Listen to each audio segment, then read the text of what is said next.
tough, rude, and always right meat seller. Until long time ago, in Itaba town, there lived a young man named Osa, and he was known far and wide as the go-to meat seller in Upper Market, the only market in the whole town.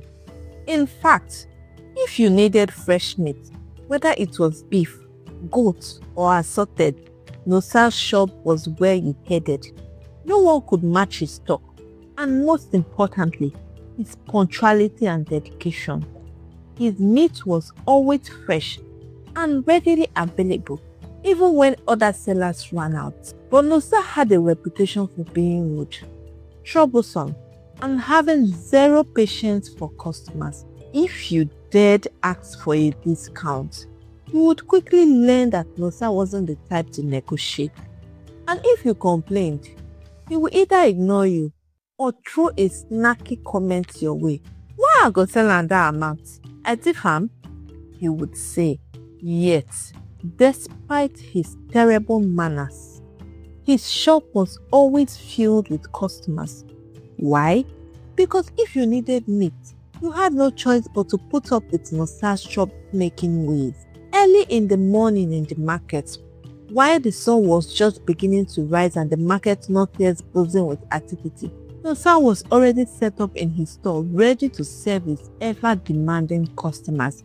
He made sure he had every option available to satisfy his customers, but the approach he used in serving his customers was dependent on his mood.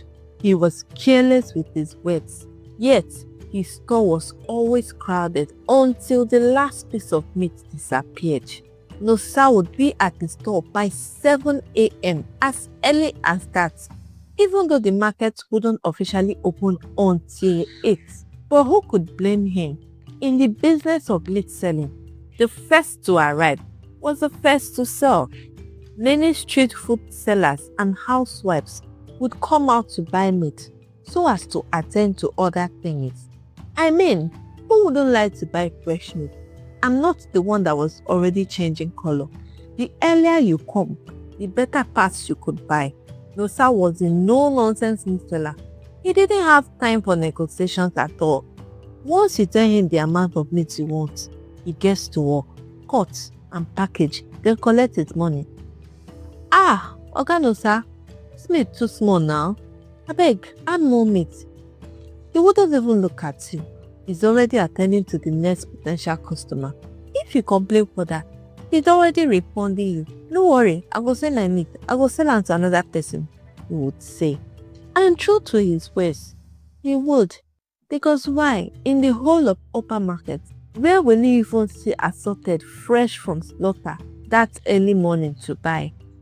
He arranged his meat like a soldier getting ready for war. Everything had its place. Goat meat here, beef there, and assorted part in their usual spots. Nosa didn't mind waking up so early. In fact, it always worked for him. The quiet before the madness, his store was already full of fresh meat. No one could touch him on that. He would stand behind the store, leaning over his butcher's table like a king on his throne.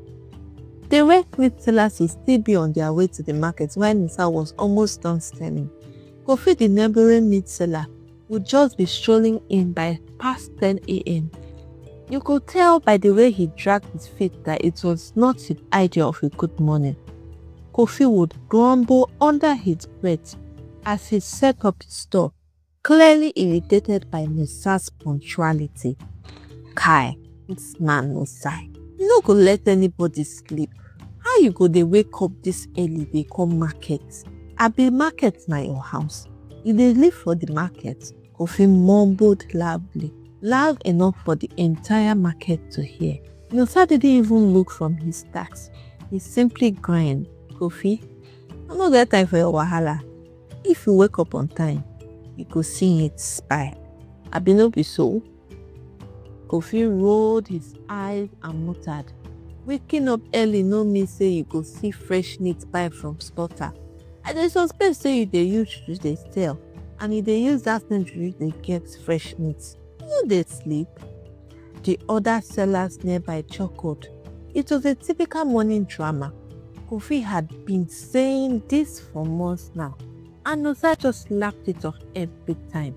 Juju, Kofi, woman, don't wake up early. You sleep like the lazy man when you pick. You go learn one day. I will buy meat, keep for table for you. Make it come sell when you wake up. Nosa says. Kofi grumbled again, clearly irritated, but there was nothing he could do. He sighed as he lazily started arranging his own store. Nosa continued his business. His skills as a butcher are unmatched. His store is always surrounded by chaos, customers haggling, shouting and gossiping. Yet Nosa remains unfazed, serving everyone with the same gruff manner. His reputation as a troublemaker is just as well known as his skill at providing quality and fresh meat. The market was beginning to fill up. The familiar sights and sounds of everyday commerce, the loud voices, the negotiations, the gossip began to take over. Madam Ngozi walked up to Nosa's stand, waving her hand dramatically. She was well known in the market for both her sharp tongue and her love for fresh meat. She owned the most popular restaurant at the center of the town. You could tell she wasn't one to be taken lightly. "No, sir," she called out. "I don't come. I don't get strength to follow you quarrel this time. If you insult me again today, I go elsewhere. I no go buy from you again." Nosa looked up with a big grin. "Madam Ngozi, if you don't like me, you should have stopped coming to buy by now. But we all know say the best meat na Nosa's public day, fresh and readily available." Nosa, even though always had customers flock around him, but he knew one bulk purchase from Madam Ngozi saves him time and energy. She threw her hands up in mock frustration. She said quietly to herself, "If I stop buying from Nosa now, I go dey see fresh goods meat they buy. Now because say your meat dey fresh every time, and I no fit pass that one," she said teasingly. Nosa laughed. "Madam, I don't have time for your complaint. But you know say no matter how much you invest, you go still come back to me." Madam Ngozi looked around. She wasn't one to admit she was wrong, but when it came to fresh meat, readily available, she couldn't deny Nosa was the best. 2 kilos of goat meat, beef 30,000, assorted 20,000. I don't get the time for fight, abeg. Nosa raised an eyebrow. "Fight? Madam, if you want us to fight, just wait. Let me finish selling all my meat first. I will still give you meat, sha, but just wait. Then we go fight." And just like that, she handed him the money, shaking her head with a smile. By mid-morning, the market had reached its peak. The hustle was real, and the air was thick with the smell of grilled meat, roasted corn, and local spices. Kofi, still sucking about Nosa's early success, decided to call over Emeka, a new meat seller who had just started setting up his store. "Emeka, you see this Nosa? Na juju in dey use. Na wetin I fit tell you be this," Kofi whispered. "You see as they wake up every morning, every day, they get fresh meat every morning, no matter how early. No normal person fit do am. He must have some connection with the gods. See when person fit tell me." Emeka blinked, confused. "Juju? You mean say you dey use juju dey get fresh meat dey sell?" Kofi nodded seriously. "Of course. That man no dey sleep. Abi he dey live for market. I even heard he buys his meat from some mysterious source.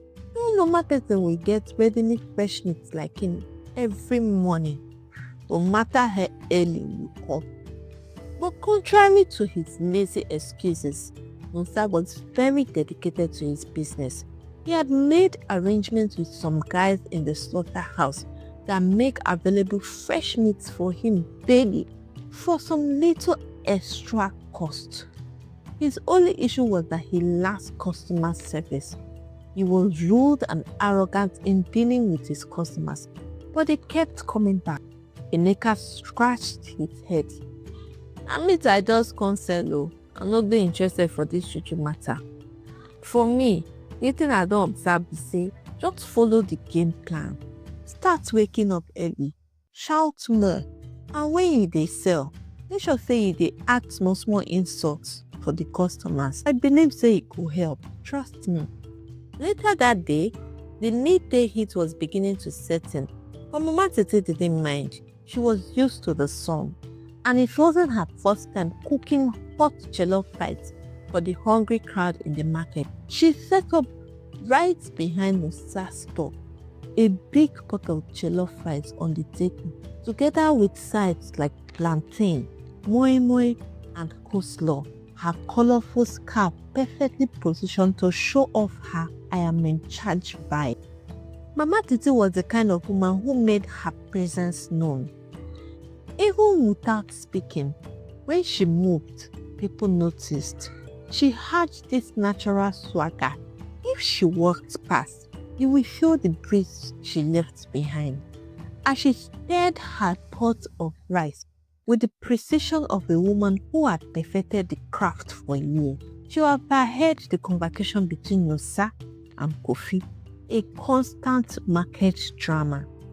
Nosa had finished selling for the day and gone home. "Kofi, you see that man Nosa, eh?" Mama Titi called out, her voice booming over the noise of the market as she waved her hand in the air for effect. I dey hear stories say they use juju dey sell the meat, but na lie, and that he sells bad meat? That man no fit sell bad meat now. His meat no dey fail, even if he dey insult everybody. I sell hot jollof rice every day in this market, and na Nosa meat I dey use. Because why? He is always readily available to sell fresh meat to you every day. Kofi, trying to be the villain of the day, frowned with all the seriousness he could muster. That man dey use juju. I swear, if it wake up like that every day, they get fresh meat they sell. I go report am o. I go report am, no worry. Mama Tete let out a loud laugh that shook the air, making other traders glance over the wave eyeballs. Reports? You never hear say even if you report am to Lumide, na your store go empty. Na only Nosa people dey buy from. That man too sharp. He sabi the tricks in the business. If you report am, where people go buy meat from? Abi you know the reason am? She clicked her tongue for emphasis, knowing fully well that any attempt to tarnish Nosa's reputation was a wasted effort. Abi na Nosa go report you. Look, Mama Titi continued, a finger now pointing directly to Kofi. Nosa's meat is like that one movie you can't stop watching. Even though you know the plots, you go watch more. Na fresh meat you go see every morning, no matter how the day start. The man doesn't sleep. He doesn't joke with his business. Forget his arrogance. He is a hard-working man. And before you know it, he don't sell finish. Kofi wasn't buying it though. But you know normal now. 1 minute, you go sell am. The next minute, fresh meat everywhere. The next minute, you don't sell finish. You don't dey arrange in things. Mama Titi's eyes narrowed as she stirred her rice with one hand and flicked her scarf with the other hand, acting like she wasn't bothered but clearly enjoying the drama. You know here say Nosa don't get problem with half of this market before. Everybody don't follow am quarrel, but na him dey still dey buy from. Me, I no go waste my time any further. No be everything wey make sense na make sense. Na just the way Nosa be. Him and him juju, abi whatever people dey call am, no be something wey you fit touch with your hand. You better dey careful. Nosa carry grade. Truly, Nosa's meat wasn't just any regular meat. It was always the talk of the market, whether people admitted it or not. You could go to any other store and haggle over prices. Miss Polosa's mates? Nah, nobody ever complained. He wasn't just selling meat, he was selling satisfaction in a shiny black bag. Always fresh, always on time, and always with the side of insult. You never notice every time when Musa show up with fresh meat, everybody go dey look like say they don't see their lost twin brother. Musa go just greet them with him usual sharp mouth. You there? Oya, come take your meat before you hear say another person don buy am. I no want any nonsense story. And they go just dey buy meat like say they dey trance.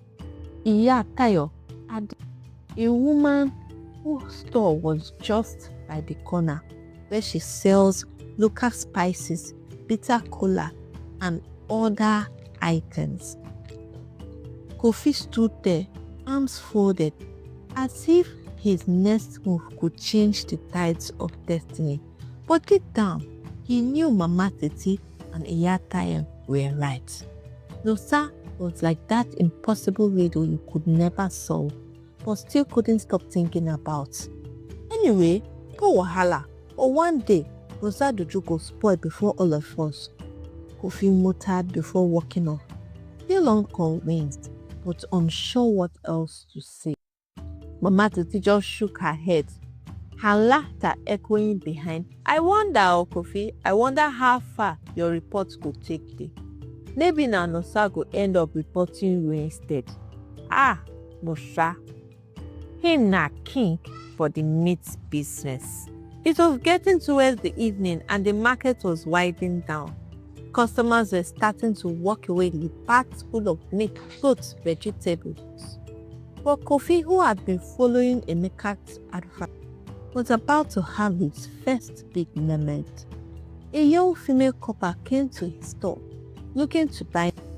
Oga, do you have fresh? She asked, squinting at the pile of assorted meat he had on display. Kofi, now fully in character, puffed out his chest and smiled. Ah, my needs no dey right bar. Na me be the best meat seller for this market. No need to look elsewhere. Na me, the lady who was new in town and was looking and stocking up her freezer with different protein. She raised an eyebrow, skeptical, but she decided to try buying from Kofi. One by one, she bought beef, she bought assorted and goat's meat. Kofi couldn't believe his eyes. It was its first real success in a long time, and it felt good. He hardly makes huge sales like this. He never gets to the market early, so he ends up not selling all the meat he had bought for the day. He eventually keeps the remaining meat in the cold room and continues selling them the next day. This is the same with most other meat sellers. Now, Kofi is starting to understand why Nosa sells so much. He knows what his customers want and when they need it, but Kofi keeps making excuses. From that moment, Kofi had a rethink. Maybe it wasn't juju that made Nosa successful, he said to himself. Nosa continued his business in upper market with the kind of dedication that would make anyone think he was working for the federal government. His customers, as demanding as ever, were always happy to find fresh meat laid out in front of him. Assorted, goat, beef, everything they needed for the perfect soup and stew. Nothing could distract Nosa from his hustle, not even gossip, not even rumors, and certainly not the noise of the market. He had one mission: to serve his customers and make his money. But one day, things took a turn. It was an ordinary raising money when an NGO decided to set up a sensitization stand right across from Nosa's store. The day's topic: breast cancer awareness. This wasn't just some quiet corner talk. No, this was big. They had a whole team, a couple of speakers, free games, grants for treatments, and contact lists for people who needed help. They were ready to bring the house down with their speeches, and the noise of the crowd quickly gathered. At first, Nosa wasn't having any of it. He was busy with his customers, selling meat like there was no tomorrow. The market noise was just another part of the hustle, and he wasn't about to be distracted by anything. But as the talk started, one after the other, the speakers dropping words like prevention, early detection, and support into the air, something unusual began to happen. It started small. Nosa's eyes kept glancing in the direction of the stand. At first, he tried to focus on his customers, but they noticed his attention was divided. His face wasn't as sharp as usual. Instead of his usual rapid-fire insult and sharp-toned banter, Nosa seemed distracted. His customers noticed and exchanged glances. Was Nosa really paying attention? Is this the same man who once yelled at someone for trying to buy just a piece of meat? It was hard to believe. One thing that stood out was how polite Nosa was, that it was almost like a different person had taken over his body. He hurriedly attended to each customer, always smiling, always saying thank you. Nosa, polite? No one could believe their eyes. For once, Nosa didn't throw any insult at his customers. He wasn't rushing any of them with his usual snarky comment about how they should have known what they wanted to buy by now. He simply snarled, packed their meat, and sent them on their way. By the time he had sold out all his meat, the talks were in full swing, and the crowd was now seated, listening intensely. Something strange happened next. Everyone was expecting Nosa to pack up and leave. He always left the market early, right after the sales, but this time he stayed. In fact, Nosa sat on a bench, eyes glued to the speaker. His face, which usually looked like a guy who had just bitten into a bitter lemon, was now calm and serious. There was something almost sorrowful about his expression, as if his mind was a million miles away. The usual buzz of the market died down as people started whispering. What is Nosa doing there? Why is he still here? He never stays this long. This curious look from the other traders grew. No one had ever seen Nosa this way. He wasn't the same man who yelled at teenagers who played music too loud, or the woman who tried to haggle for meat that was already on sale. This was someone different, a version of Nosa no one had ever seen. The final part of the sensitization was when the NGO offered free treatment for people who were suffering from breast cancer. The crowd was encouraged to step up, to come forward so they could take their details for their free medical care, or stand for their loved ones if they were too shy. And that was when it happened. Out of nowhere, Nosa stood up. Everyone stared as he walked towards the organizers. The crowd grew silent. Could it be? Was Nosa really stepping forward to join the line for free treatment? Was he sick? The whispers started flying, and people couldn't believe it. Is he the one with cancer? Does he have someone in his family who is sick? When Nosa reached the organizers, he didn't say much at first. He just stood there, his broad chest rising and falling with what seemed like a deep sigh. Then the dam broke. Nosa, the man who always wore the "I'm not interested in your drama" mask, suddenly broke down in front of everyone. He started crying, right there in front of the crowd, with no shame or fear. His tears were the kind that flowed like a rain after a long drought.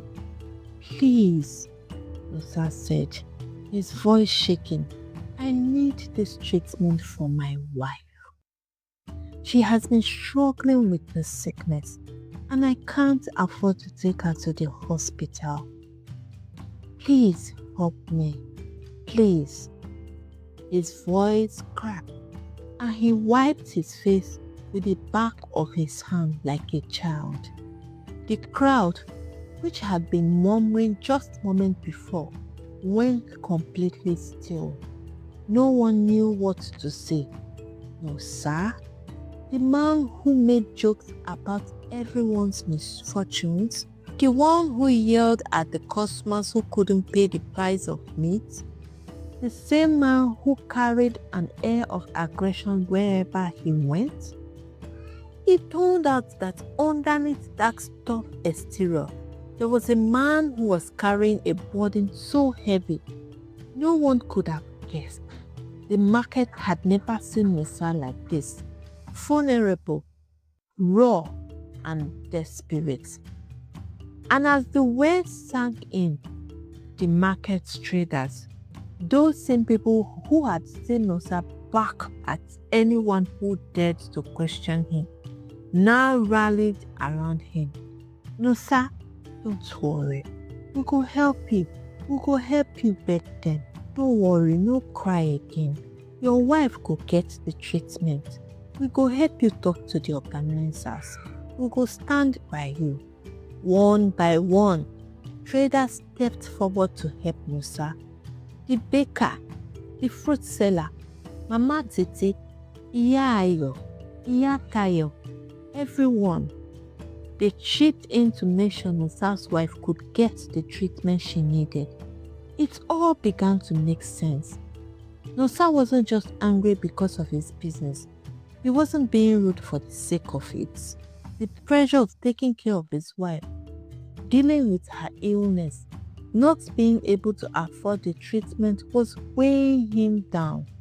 His grumpiness, his quick temper, and his sharp ways. It wasn't just a personality flaw. It was his way of coping with pain, a way of protecting himself from the truth he couldn't bear. No one had known. No one had understood. People always assumed Musa was just a tough, rude man, but nobody took the time to find out what he was really going through until that day. As the crowd rallied behind him, Musa sat quietly, feeling a mixture of relief and embarrassment. He had never thought he would let his guard down like this. But for the first time in a long while, he felt like the weight on his shoulders wasn't his to carry alone anymore. The battle he had been silently fighting was finally being taken seriously by those who could help. Musa couldn't wait to get home. His heart was racing as he walked back through the crowded streets of the market. He couldn't wait to see his wife's face when he shared the good news with her. It was like all the anger, the stress, the bitterness he had carried for so long was slowly melting away. He was walking on air, practically floating. The tough meat seller who never smiled, who barked at everyone, who made people wonder if he had a heart. Today, Musa was a different man. When he arrived home, Omena was sitting outside under the shade of a small tree, fanning herself with a big piece of cloth. She had been feeling the effect of the illness, but there was always a light in her eyes that kept him going.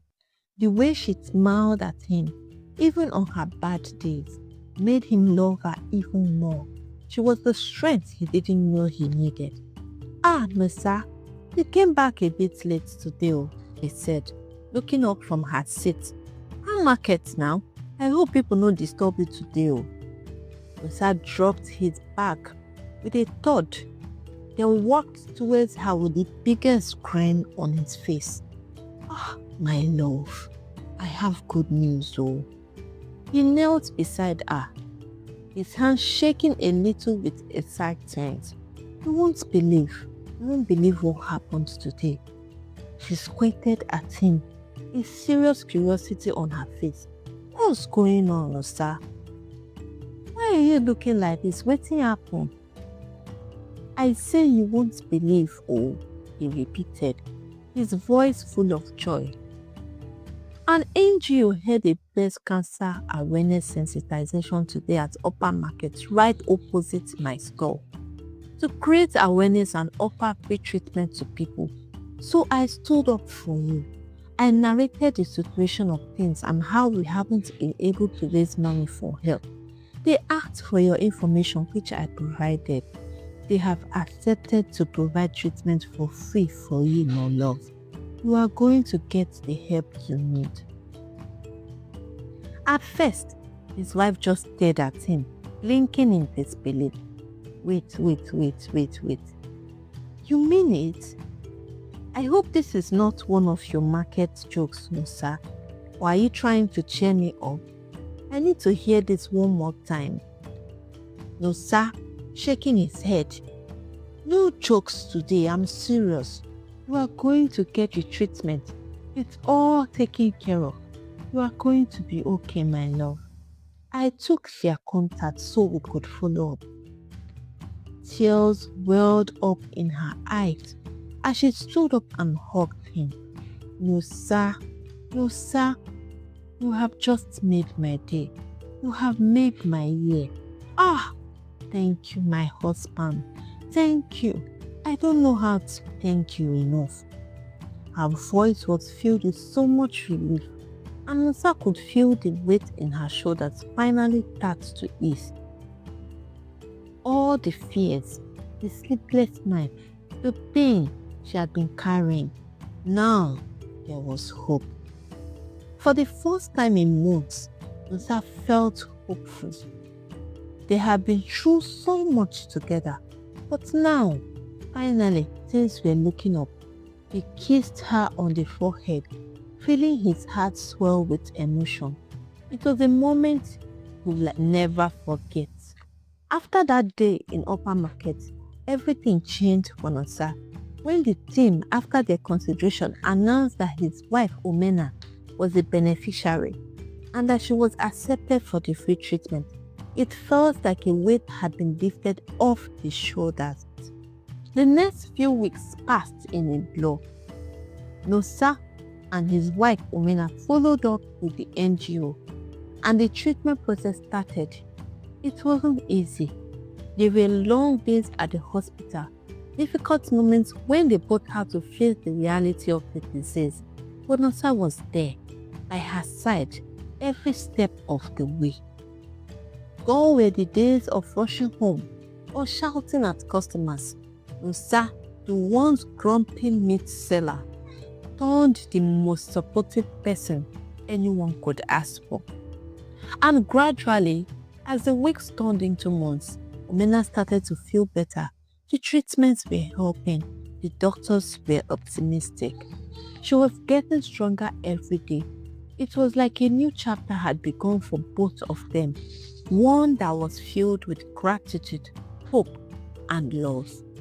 One afternoon, after she had finished one of her treatment sections, Musa walked her home with his arm around her waist, holding her up like the strong, loving husband he is.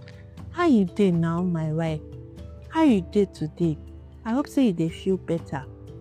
She smiled at him. I dey okay, my husband. Thank you, Musa. You don't know how much you mean to me. Musa shrugged, but there was a sparkle in his eye. No need to thank me. You are my everything. If I fit carry the whole world for you, I could do it.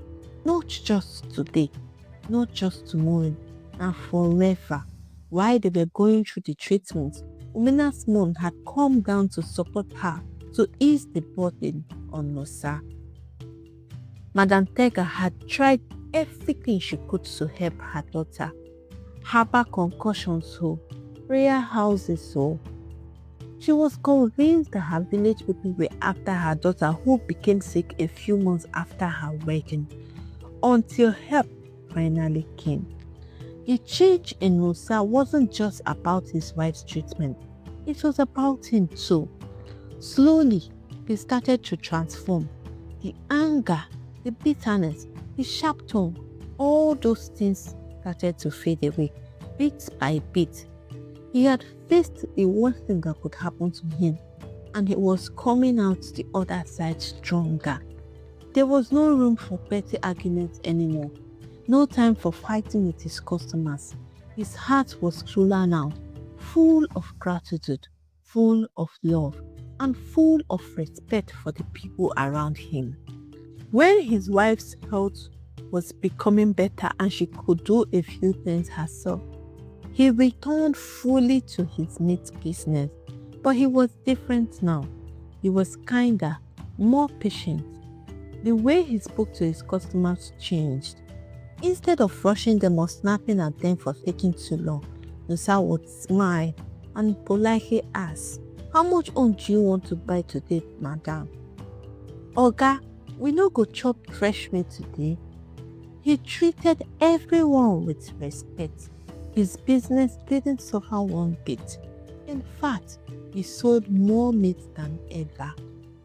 Mama didn't notice the change too. One day, she walked past his store and stopped to greet him. "Sir, I never know say you get soft heart like this so. Never know say you get sweet mouth like this too. Truly, na that your wife's sickness be dey make you dey vex like that. Thank God say she don dey well now." Nusa smiled. "Mama Titi, yes, so thank you for me. Thank God for me. I thank all of una. Abeg, help me arrange better jollof rice for there.